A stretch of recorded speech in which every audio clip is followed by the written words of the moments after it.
In the depths of an ancient jungle, where shadows dance beneath canopies that haven't seen sunlight in centuries, there exists a people that other tribes speak of only in whispers. The Blood Nocturnes. Their very name sends chills through the spines of even the bravest warriors. For generations, they've been known as savages, demons in human form who paint their bodies with the ashes of their enemies, and their war cries echo through the valleys like the howls of hungry beasts, and their raids leave nothing but devastation in their wake. No merchant risks their trading routes, no hunter ventures near their lands. The Blood Nocturnes are left alone in their domain of darkness and terror. But there is more to this tribe than the horror stories told around campfires. Deep within their territory, in a cave where ancient stalactites drip with water,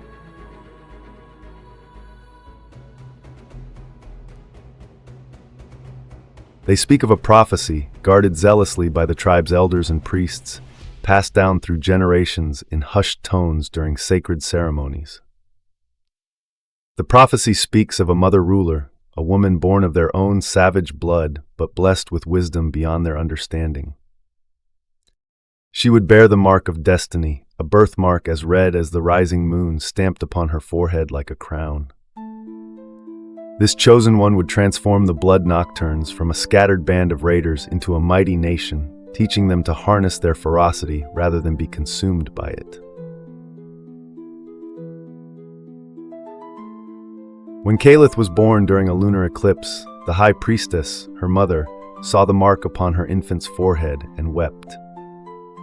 The prophecy had begun. But as Kalith grew, she witnessed the brutality of her people firsthand. She saw children trained to kill before they could speak, watched as prisoners were sacrificed in rituals that made the jungle itself seem to recoil in horror. At 16, she could bear it no longer. Under the cover of darkness, Kalith fled from her destiny. She wandered through foreign lands, learning the ways of those her people had always considered prey. She studied their languages, their customs, their methods of warfare and governance. In the markets of distant cities, she learned the power of trade. In the courts of foreign kings, she witnessed how true strength often lay in restraint rather than violence. For 10 years, Kalith built a life away from the shadow of the prophecy. But fate has a way of pursuing those who are chosen. Sound of fire. Word reached her of a massacre, an entire village reduced to ashes by Blood Nocturne raiders. As she stood in the smoldering ruins watching survivors weep over their dead, Kalith finally understood. Running from her destiny hadn't changed it. It had only prolonged the suffering of both her people and their victims. The prophecy wasn't a burden to escape, it was a responsibility to embrace. When Kalith returned to her people, she was no longer the frightened girl who had fled in the night. She stood before the tribal assembly, her red birthmark gleaming like fresh blood, her eyes carrying the wisdom of the outside world. A woman, gone soft among the weaklings, daring to claim leadership. She thinks her travels can make her our leader. I have returned with knowledge and strength. Challenge me if you dare. But the ancient laws were clear. Any challenge to leadership must be settled through ritual combat. One by one, Kalith faced the war chiefs in the sacred circle. Each clash of metal, each strategic maneuver proved her strength and wisdom.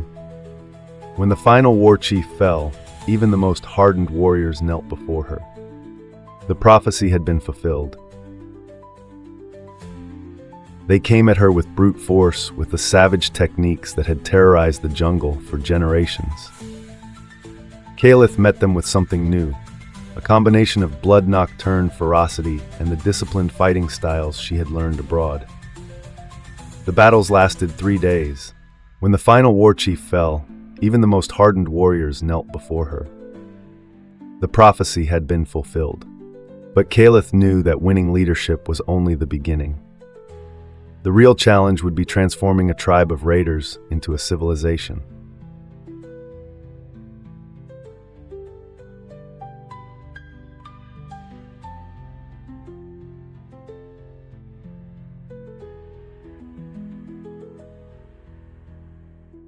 She didn't try to strip away their warrior nature. Instead, she channeled it. Their fierce independence became the foundation for a system of merit-based leadership. Under Kaleth's guidance, the Blood Nocturnes learned to read and write.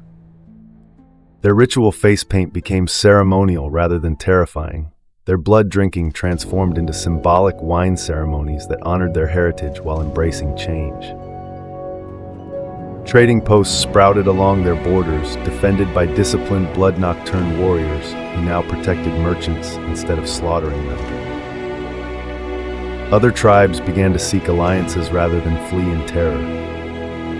True power lies not in how many enemies you can kill, but in how many allies you can make. The Blood Nocturnes remained fierce warriors, but they learned to fight for protection rather than merely destruction. To conquer through respect rather than fear alone.